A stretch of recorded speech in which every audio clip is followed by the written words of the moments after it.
Assalamualaikum warahmatullahi wabarakatuh. Waalaikumsalam warahmatullahi wabarakatuh. Selamat pagi anak-anak. Pertemuan kali ini Ibu akan membahas materi tentang konsep dasar manajemen. Nah, sebelum kita masuk ke apa itu manajemen, terlebih dahulu kita harus mengetahui apa itu organisasi. Nah, di sini ada yang udah tahu apa itu organisasi? Jika belum, akan Ibu jelaskan terlebih dahulu. Organisasi itu merupakan sekumpulan orang yang bekerja sama dengan cara terstruktur dan terkoordinasi untuk mencapai tujuan tertentu. Tujuan daripadanya sebuah organisasi itu bermacam-macam. Itu tergantung dengan organisasi apa. Nah, dalam sebuah organisasi itu terdapat 4 macam sumber daya. Yang pertama ada sumber daya manusia, yang kedua ada sumber daya finansial, dan yang ketiga ada sumber daya fisik, dan yang terakhir ada sumber daya informasi. Ibu contohkan misalnya sebuah Pertamina. Dalam sebuah Pertamina, sumber daya manusianya itu seperti para karyawan, kemudian pegawai SPBU, ada pengembor, kemudian ada sumber daya finansial. Sumber daya finansial itu seperti investor, kemudian hasil dari SPBU, uangnya itu ya.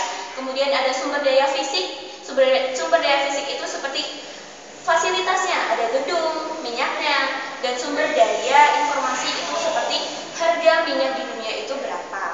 Setelah kita mengetahui apa itu organisasi dan tujuannya, kita masuk ke dalam manajemen. Apa itu manajemen?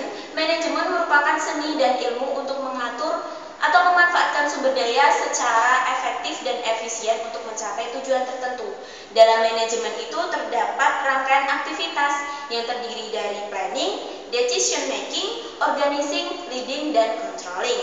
Dan 6 unsur yang mempengaruhi aktivitas manajemen itu 6M. Money, man, methods, material, machine, dan yang terakhir itu ada market. Tujuan manajemen seperti yang kita ketahui tadi ada efektif dan efisien. Efektif di sini artinya membuat dan mengimplementasikan keputusan sesuai dengan metode ataupun prosedur yang tepat. Jadi kita ketika membuat prosedur itu harus tepat. Dan yang terakhir itu efisien. Efisien di sini kita memanfaatkan sumber daya yang kita punya itu berdasarkan seberapa banyak uang. Kemudian kita harus mengasahnya secara bijaksana.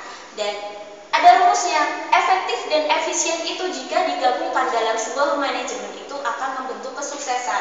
Intinya, ketika kita memiliki perusahaan, kita harus membuat manajerial yang efektif dan efisien untuk menjadi sukses. Seperti itu ya anak-anak.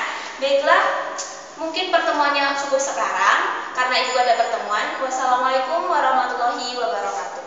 Terima kasih.